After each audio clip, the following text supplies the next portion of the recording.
I'm 70 years old. I retired recently. People congratulated me. They shook my hand. They said things like, "Congratulations, you made it. Now you can finally enjoy life." That's what people tell you when you retire.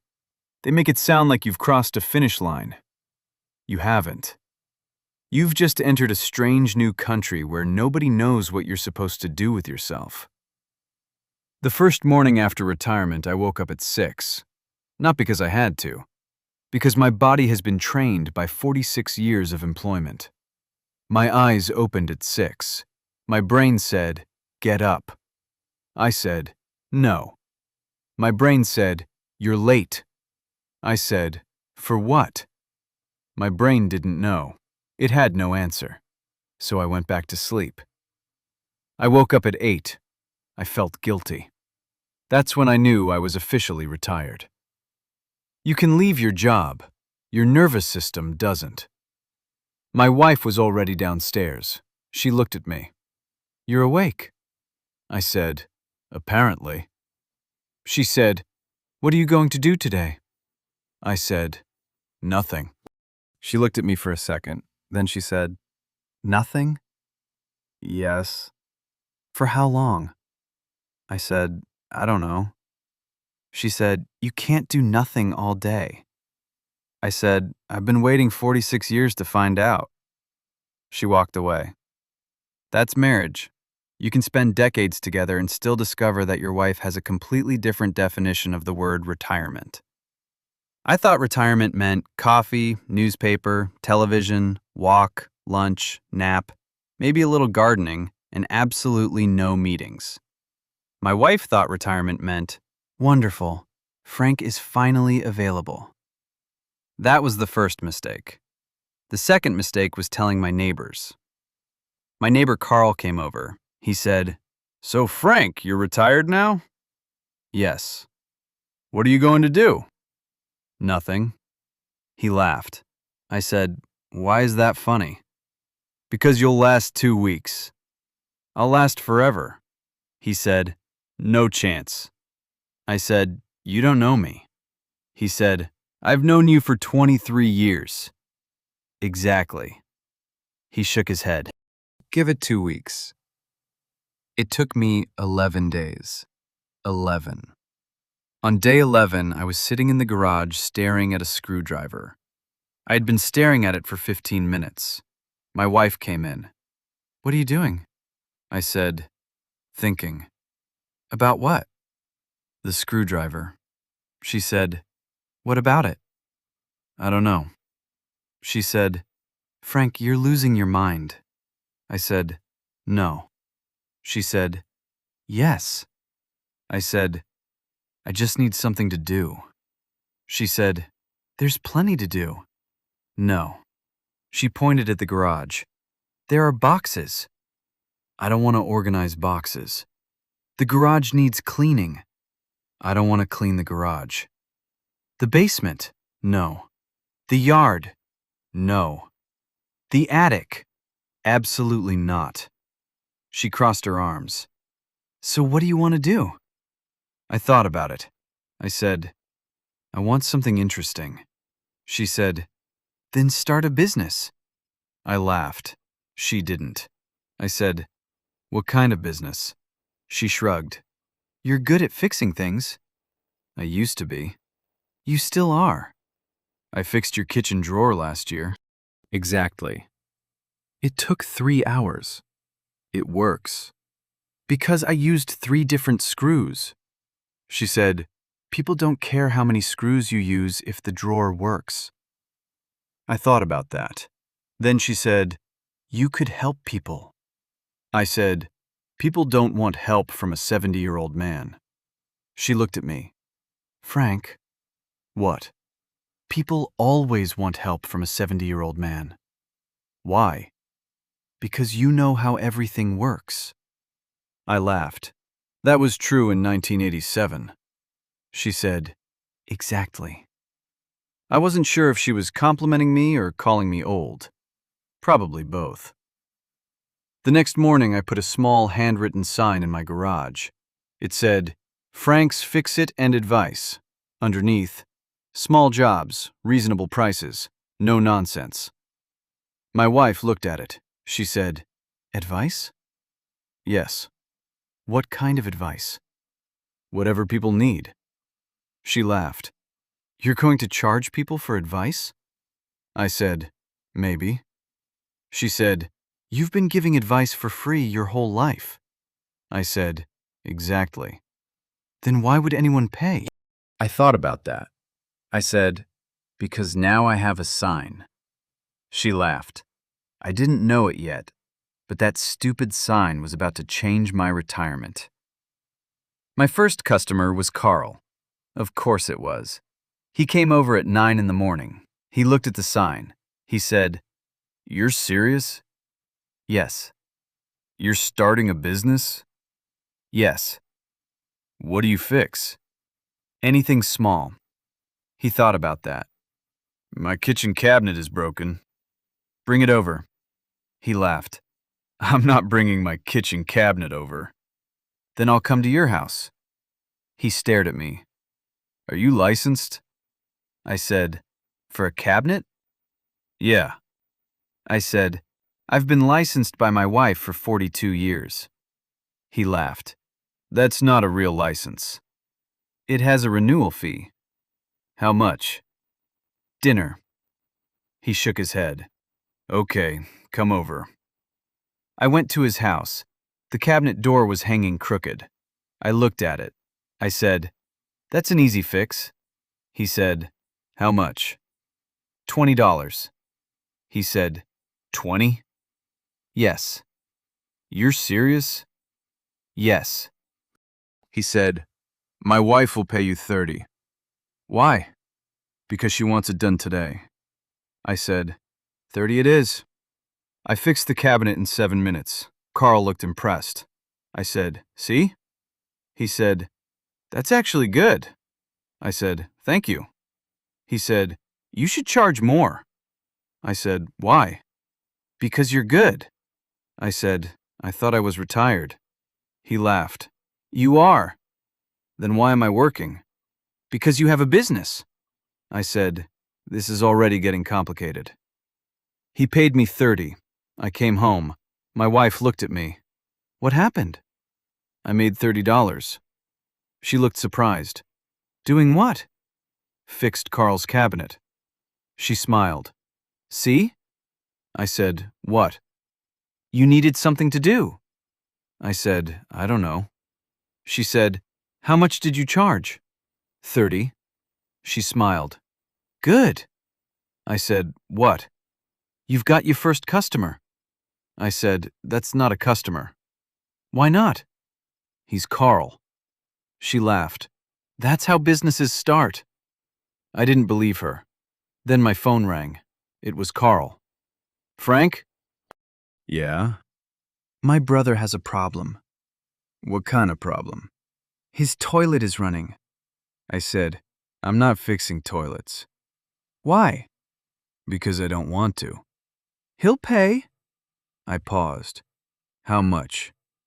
Carl laughed. "See?" I went. That was my second mistake. Because once you fix one toilet, people think you're a plumber. I fixed the toilet.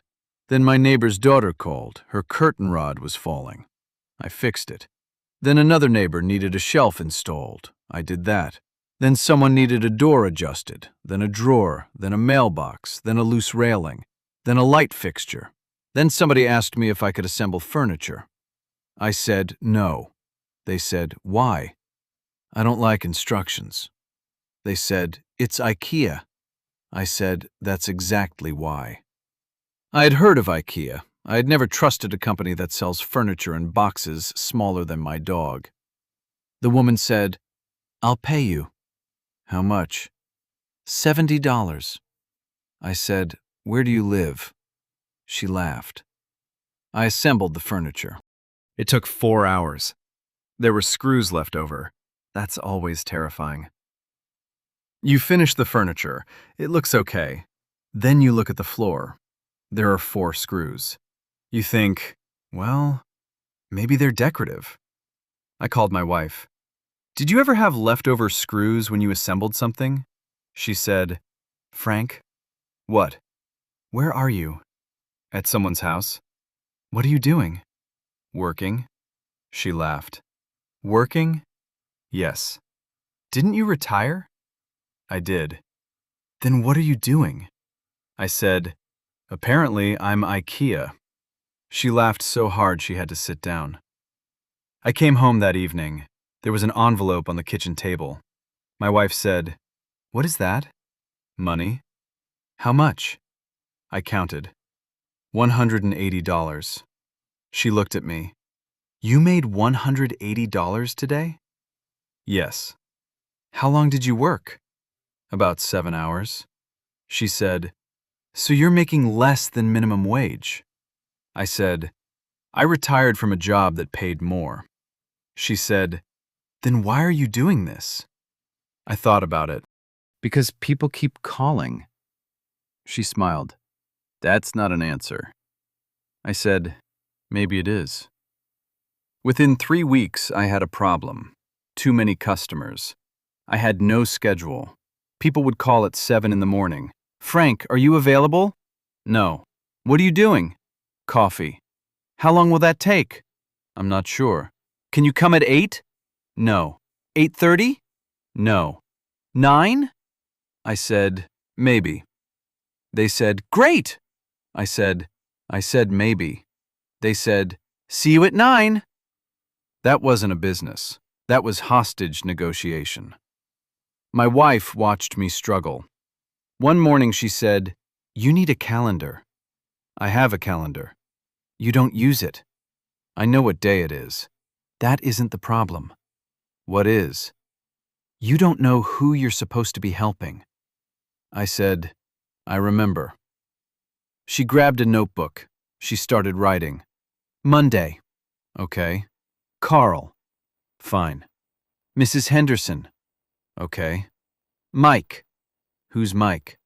The man who called yesterday. What does he need? I don't know. She looked at me. You don't know? He said something about a door. Which door? I don't know. She sighed. Then she wrote, Mike. Door. Unknown.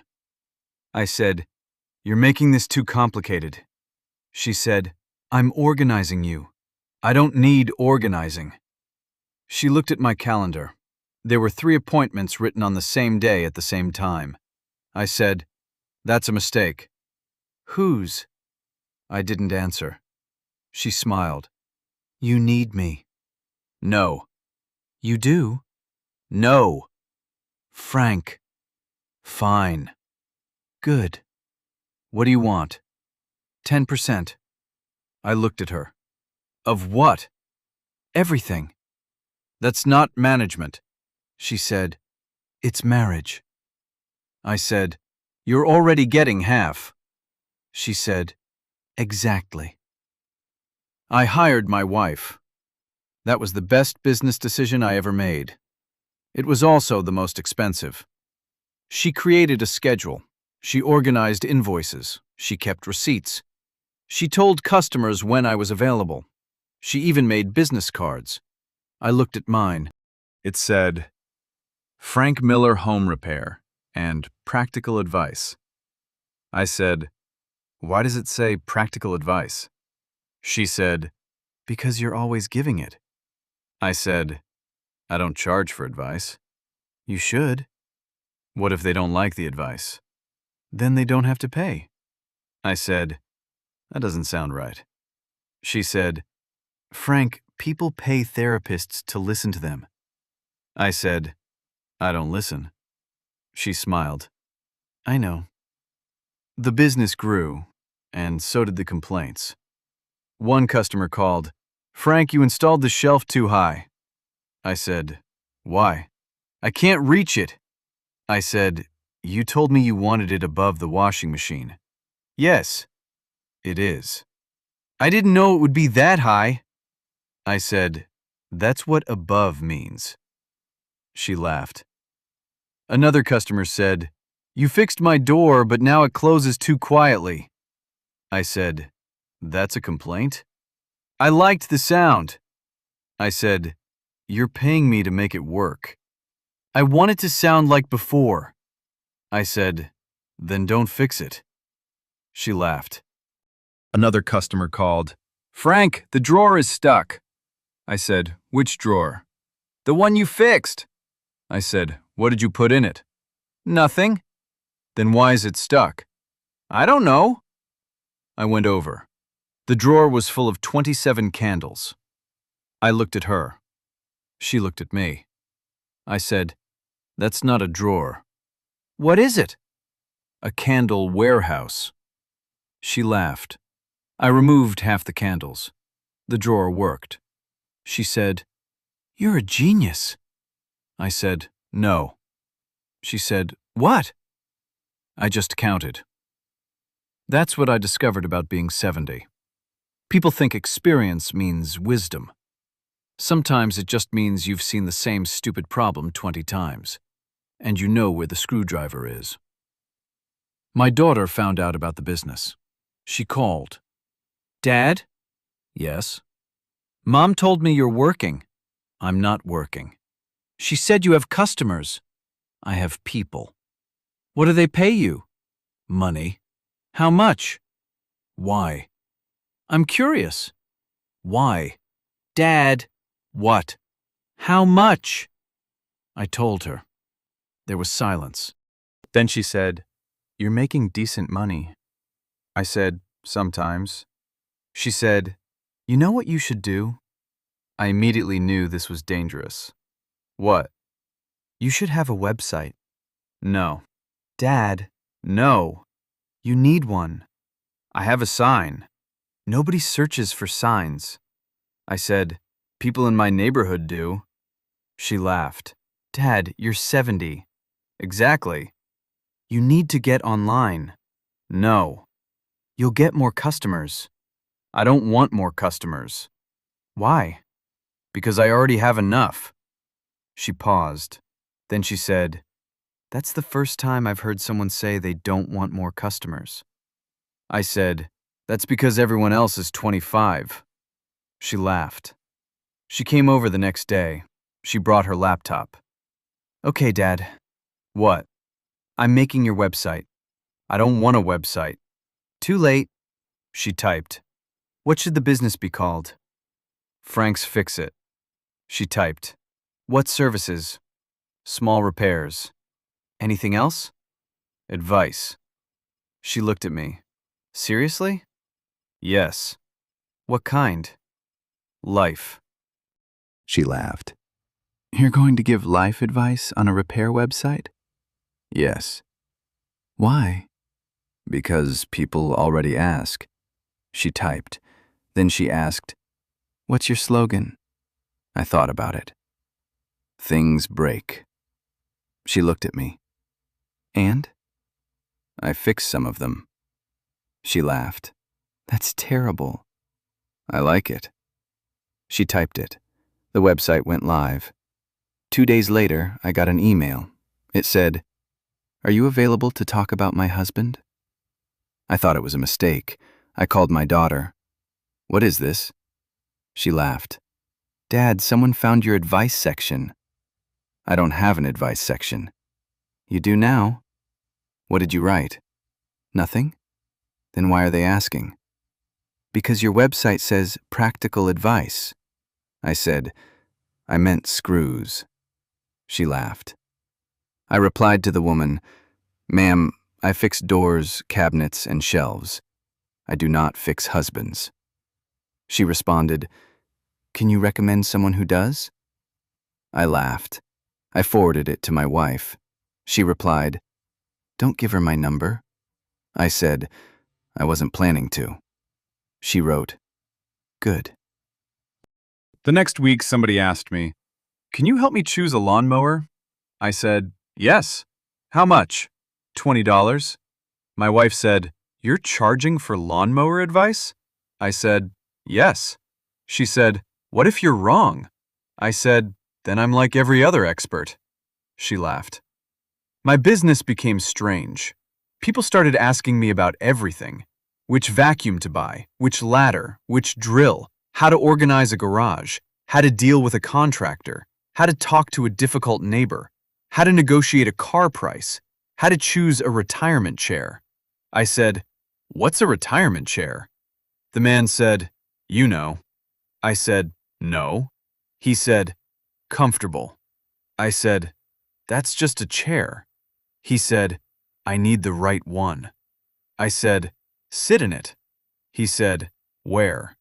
I said, "The store." He laughed. He bought the chair. Then he called me. "Frank, it's great." I said, "Congratulations." He said, "You were right." I said, "I know." He laughed. I started realizing something. People weren't paying me because I knew everything. They were paying me because I wasn't trying to sell them anything. I didn't have a sales pitch. I didn't have a commission. I didn't care what brand they bought. I'd say, buy the cheap one, or don't buy it, or fix what you have. People were shocked. One man said, "You're the first person who told me not to spend money." I said, "I've been poor before." He laughed. I said, "Being poor teaches you something." "What?" "Before you buy something new, see if you can fix the old one." He thought about it. Then he said, "That's actually good advice." I said, $20. He laughed. Then my grandson got involved. He was 16. He came over one Saturday. "Grandpa, I want to help with your business." I said, "Why?" "You need social media." "No." "Why?" "Because I don't want strangers watching me." He said, "People already watch you." "Who?" "Your customers." "That's different." "How?" "They're paying." He laughed. He took out his phone. "I'm going to make you a TikTok." I said, "No." "Dad, I'm your grandfather." "I know. Listen to me." "Okay." "I don't dance." He laughed. "I wasn't asking you to dance." "Good." "I want you to give advice." "What kind?" "Funny advice."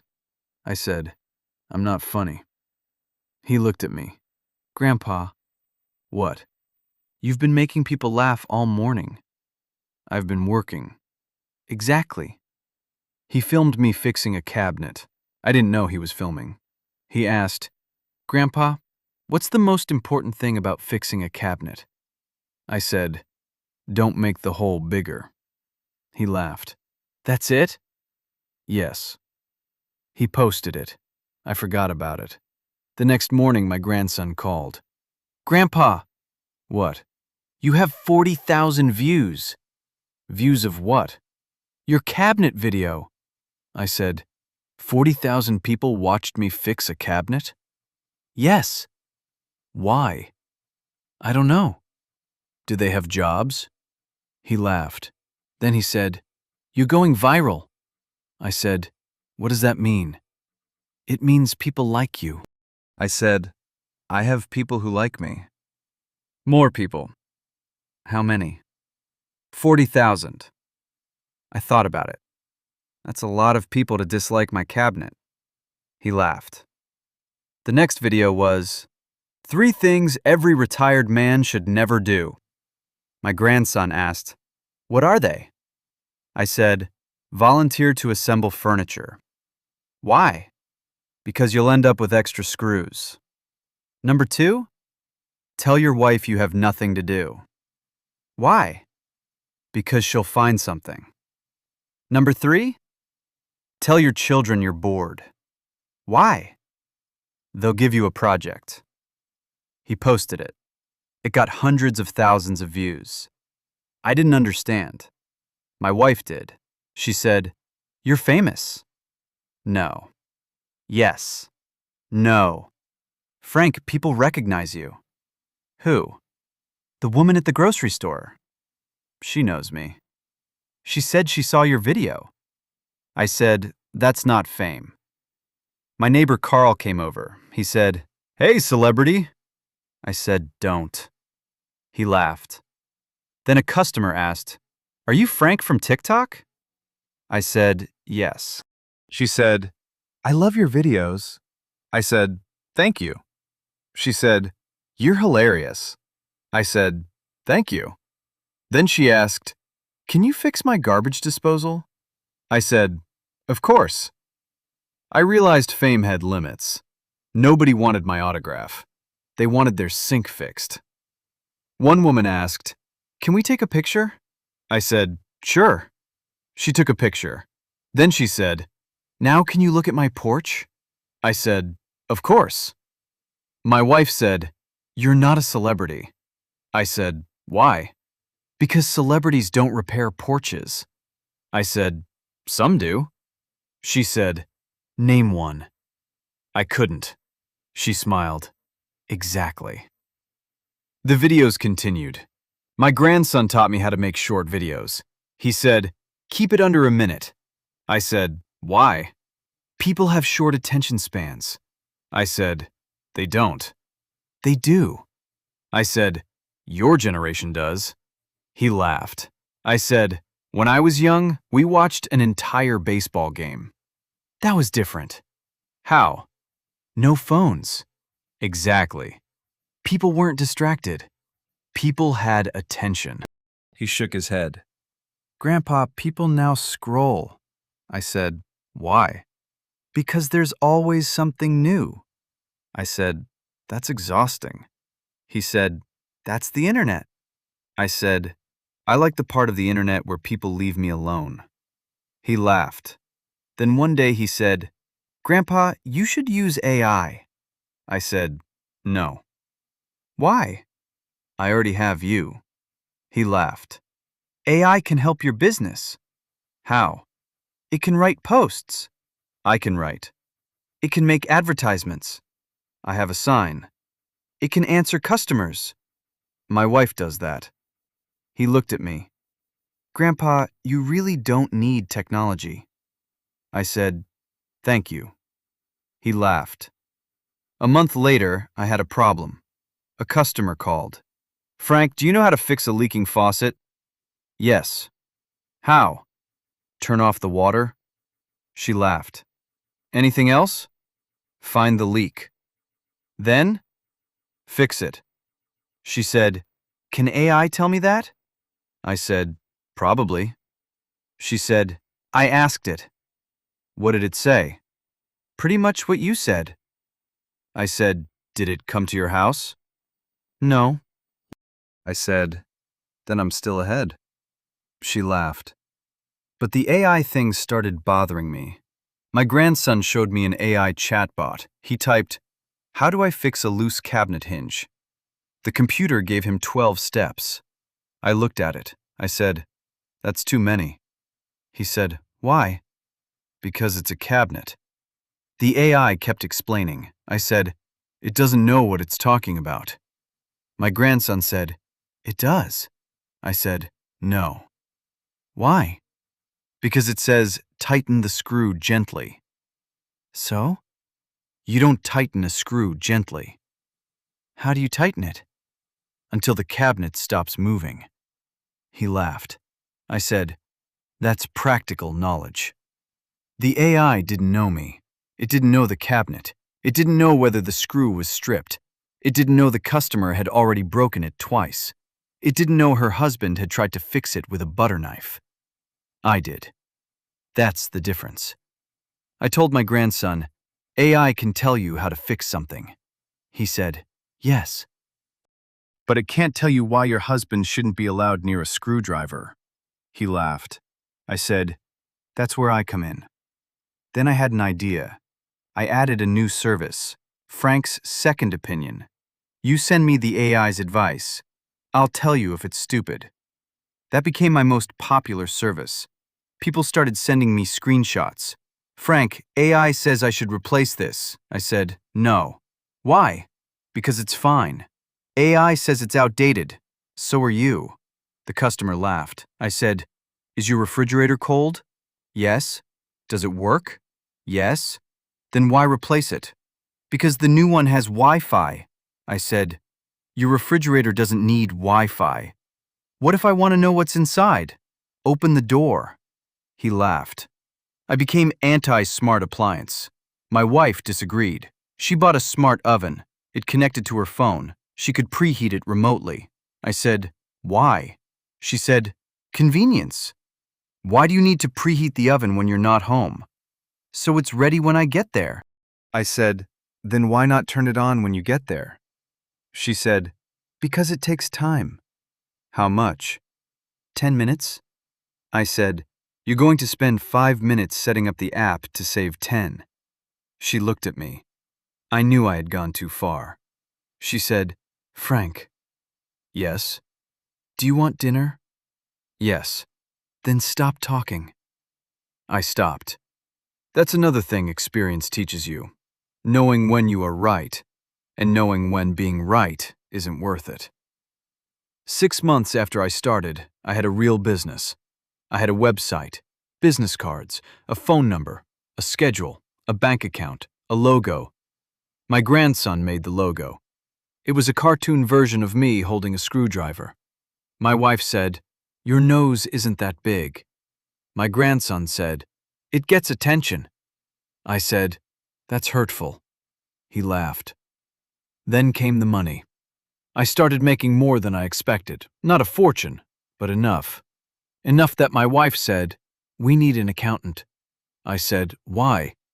"Taxes." I don't like taxes. Nobody does. Then don't pay them. She stared at me.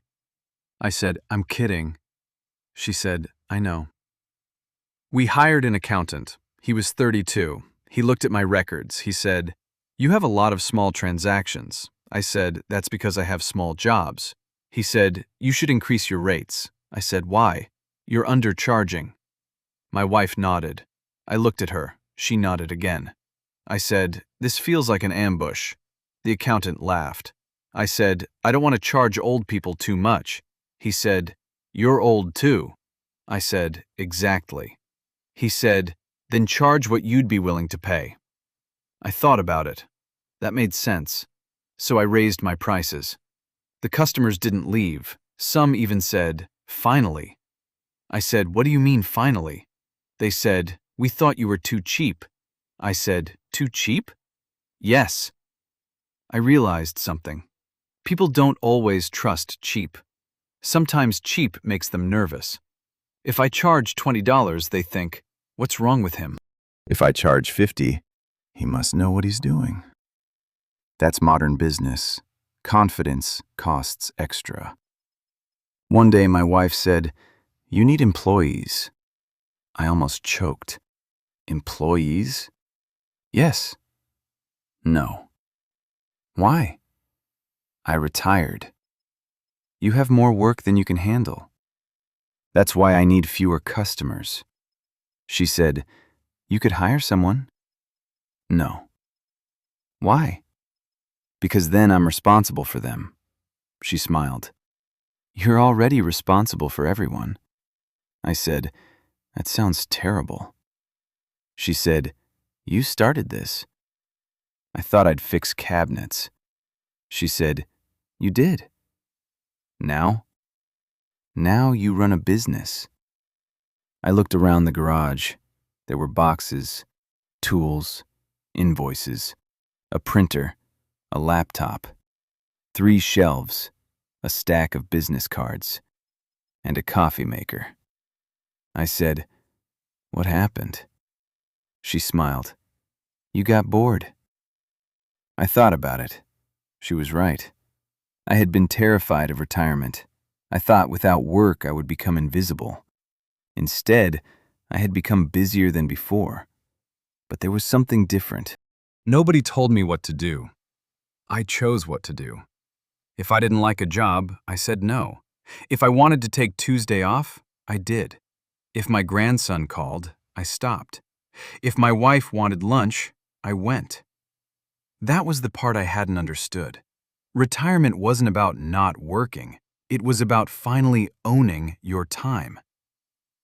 One afternoon, an older man came to my garage. He was probably 78.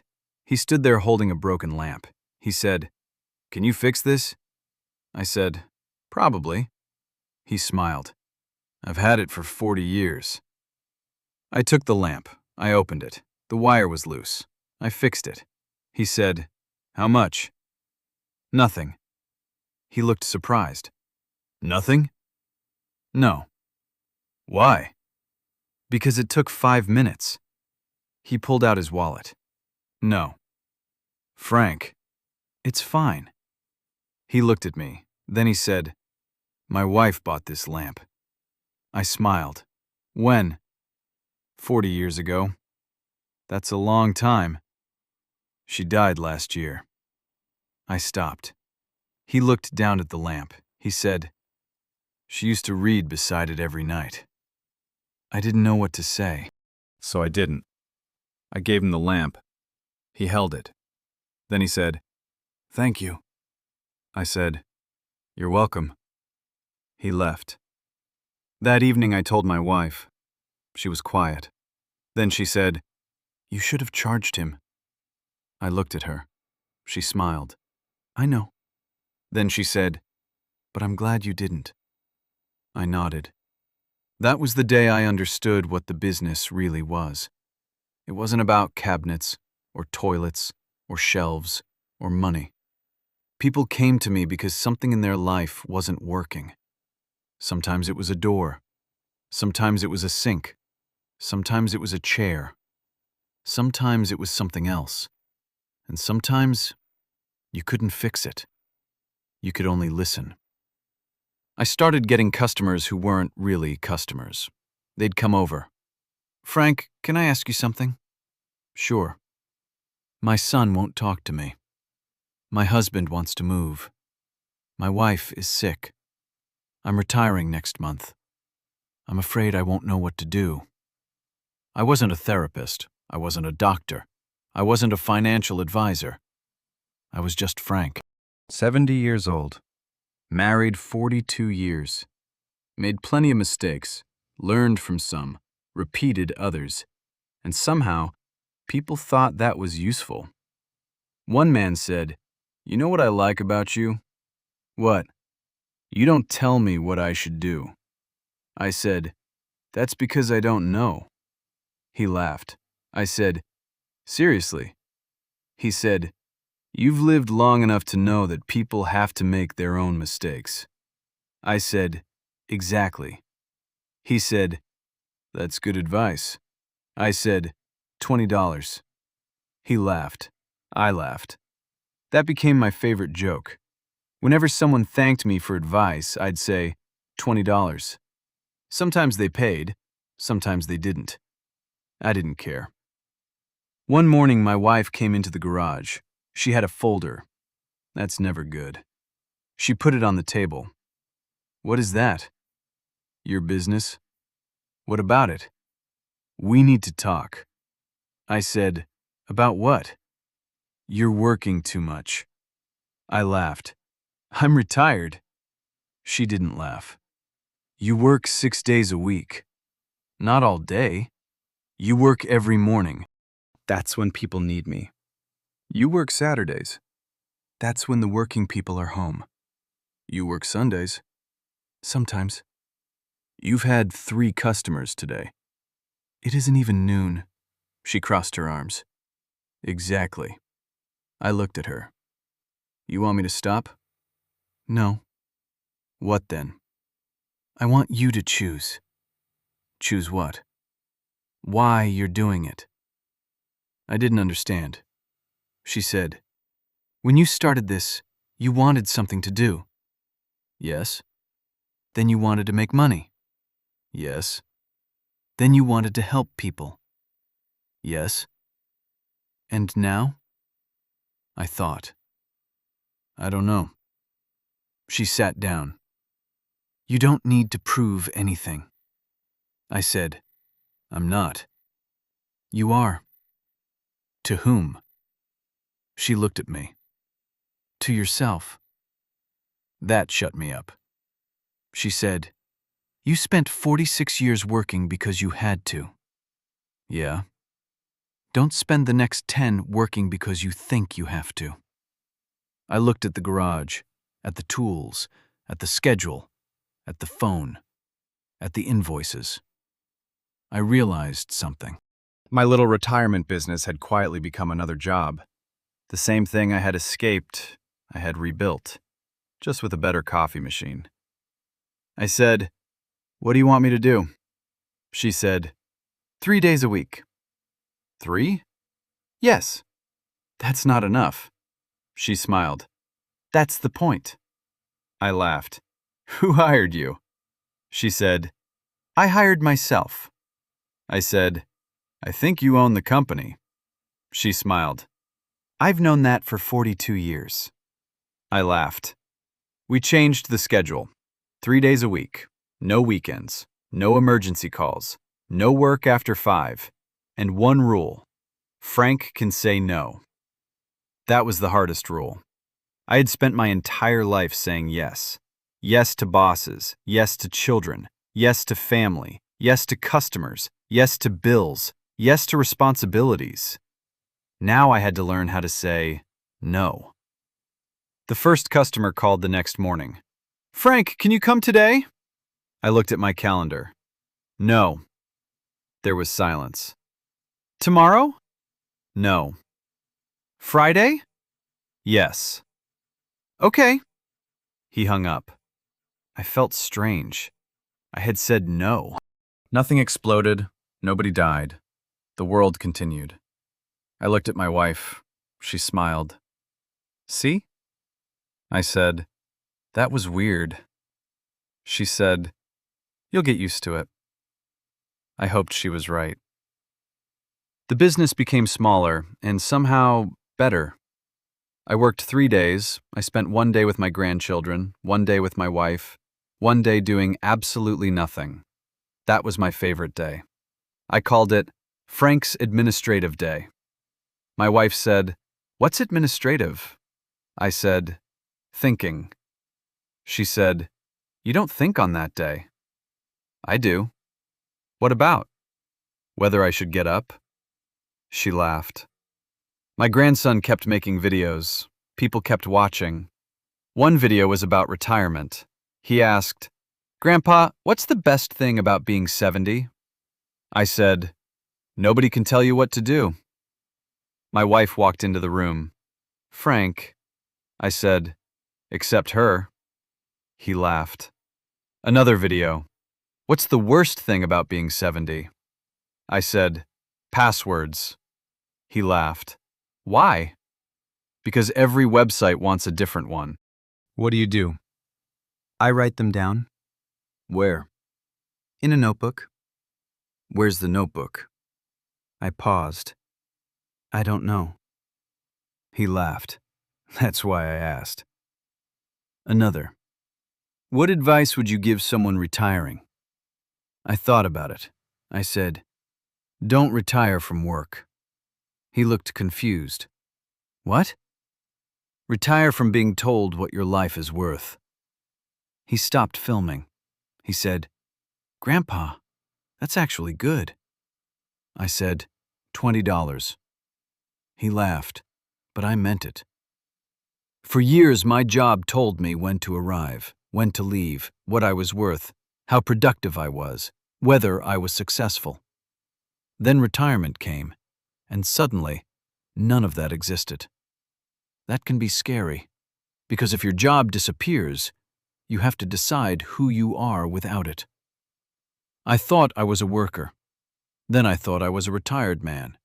Then I became a businessman. Then a repairman. Then an internet joke. But none of those things were really me. I'm Frank. I'm a husband. I'm a father. I'm a grandfather. I'm a neighbor. I'm the guy people call when a cabinet falls off the wall. I'm the guy who knows how to turn something off and turn it back on. I'm the guy who has lived long enough to know that most emergencies aren't emergencies. And I'm the guy who finally learned that having free time doesn't mean you have to fill it. Sometimes, you can just sit there. My final job that summer was for my daughter. She called. Dad? Yes? Can you help me? What broke? Nothing. Then why are you calling? She laughed. I just want you to come over. I paused. Sure. I went over. My grandson was outside. My daughter had coffee. Nobody had a broken cabinet. Nobody needed a shelf. Nobody needed a toilet. I said, "What's going on?" She said, "Nothing." I laughed. That's my favorite answer. We sat outside. My grandson asked, "Grandpa, are you still running your business?" "Yes." "How many customers?" "Enough." "Do you like it?"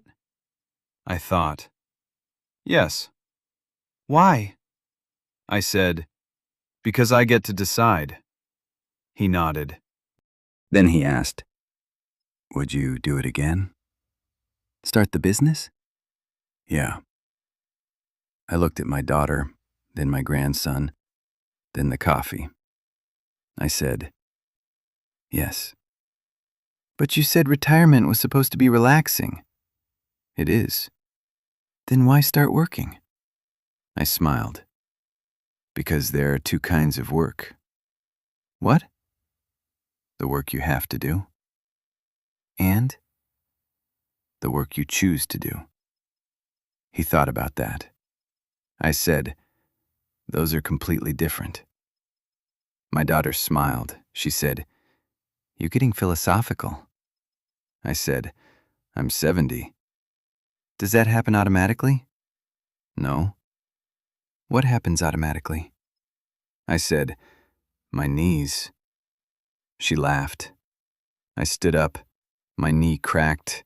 My back cracked. My ankle cracked. My grandson said, "Grandpa, are you okay?" I said, "Yeah." "What was that sound?" I said, "My body has a notification system." He laughed. I said, "It reminds me when I'm standing." We went inside. My daughter handed me a small box. "What's this?" "Your first business card." I opened it. It was old, bent. The corners were worn. I looked at it. "Frank's Fix-It and Advice."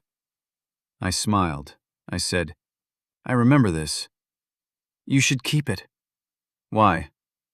"Because you started something." I looked at her.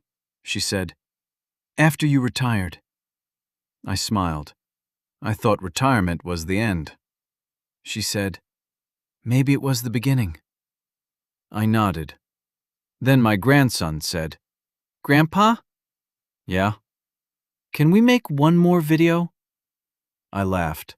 "What now?" He pointed the camera at me. "What's the most important thing you've learned in life?" I thought about it. I looked at my daughter. I looked at my grandson. Then I looked at the camera.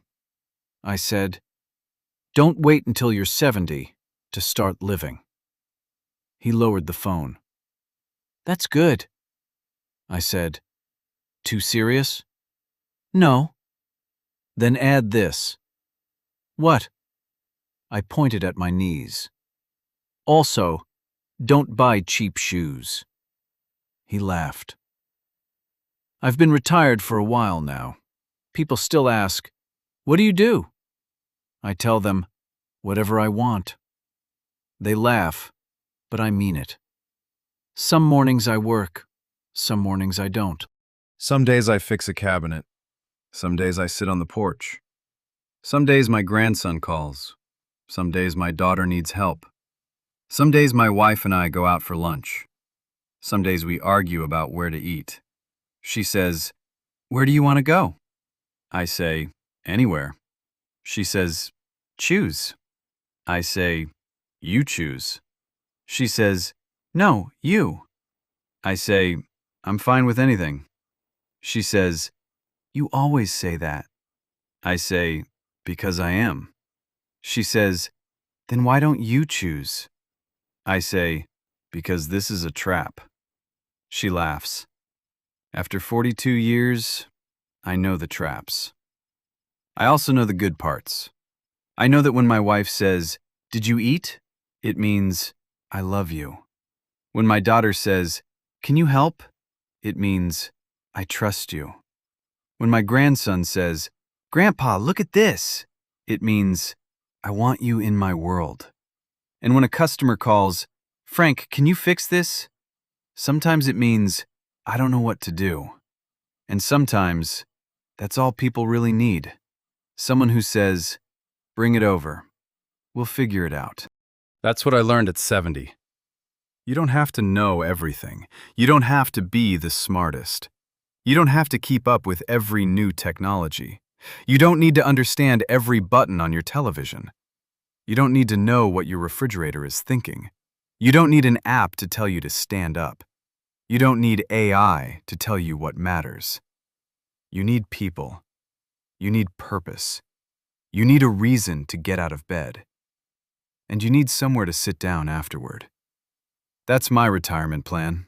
Coffee in the morning, work when I want it, family when they need me, a good chair, a wife who still tells me what to do, and enough time left to enjoy all of it. My wife came into the garage yesterday. She said, Frank? Yeah? Are you working? No. What are you doing? Nothing. She looked at me. Are you sure? Yes. She smiled. Good. She walked away. I sat there. 5 minutes later, she came back. Frank? Yeah? Can you help me with something? I smiled. What? The garage door. I laughed. I knew it. She said, What? Nothing. I grabbed my screwdriver. She said, You're not charging me, are you? I said, Absolutely. She laughed. How much? I thought about it. $40. She stared at me. Frank? I laughed. Okay, 20. She shook her head. Free. I said, Fine. She smiled. That's better. I followed her. We fixed the garage door. It took 10 minutes. When we finished, she said, Thank you. I said, You're welcome. She looked at me. You know what? What? You're good at this. I said, I know. She smiled. Then she said, Don't let it go to your head. I laughed. We went inside. I made coffee. She sat beside me. We didn't talk for a while, and that was okay. When you're young, silence feels awkward. When you're married for 42 years, silence feels like luxury. I looked at her. She looked at me. She said, You happy? I said, Yeah. She smiled. Good. I took a sip of coffee. I said, You? She said, Yeah. I nodded. That's it. That's the whole secret. Not money, not success, not retirement, not business, not being famous. Just sitting next to somebody you love and being happy that they're still there. My phone buzzed. I ignored it. My watch buzzed.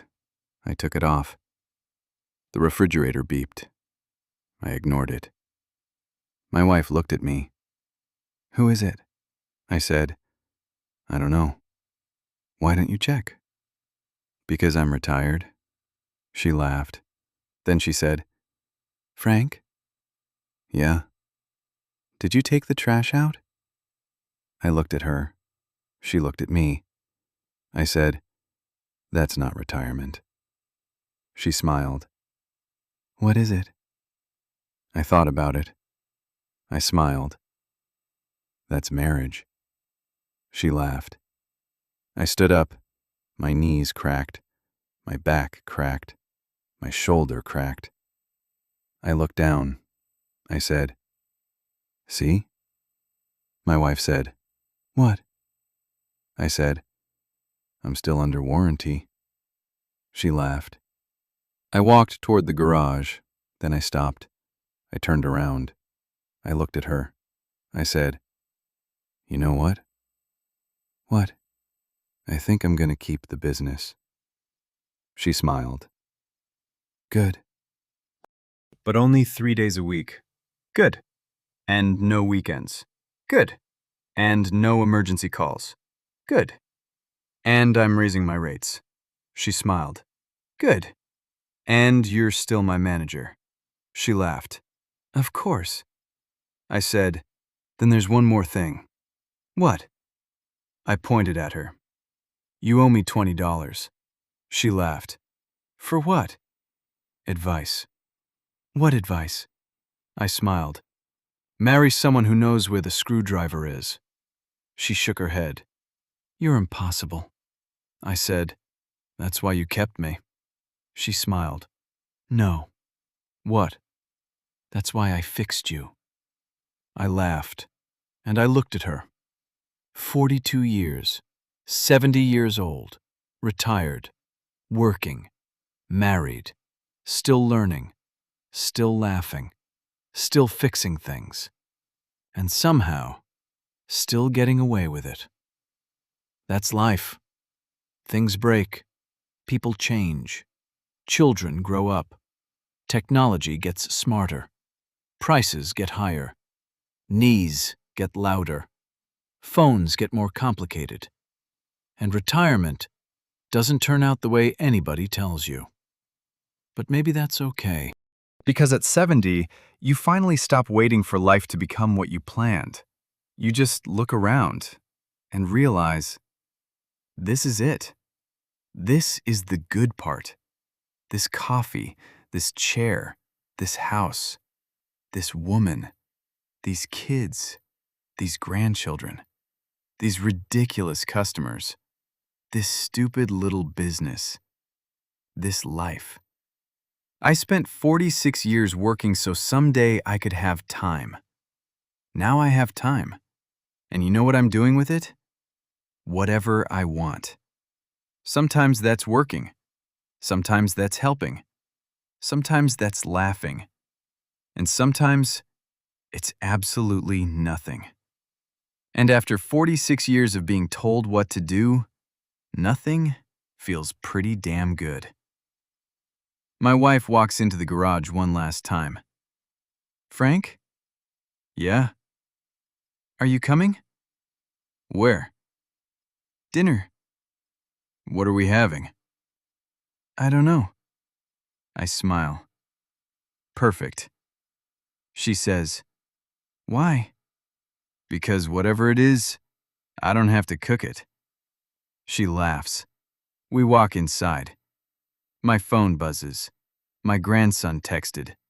Grandpa, your last video has 2 million views. I look at it. I show my wife. She smiles. 2 million? Apparently. That's a lot. Yeah. She says, you're famous. I say, no. She says, yes. I say, I'm not famous. What are you? I think about it. I smile. I'm retired. She laughs. Then I say, mostly. And that's the truth, because I finally learned something. At 70, you don't need to retire from life. You just need to stop letting other people schedule it. So tomorrow morning, I'm sleeping until 8, maybe 9, maybe 10, unless my wife has something to say about it. And if she does, I'll listen. Because after 42 years, I've learned the most important business rule of all. The customer isn't always right. Pause. But your wife always has the receipt. Good night. I'm Frank. And if you're 70, don't worry. You haven't missed your chance.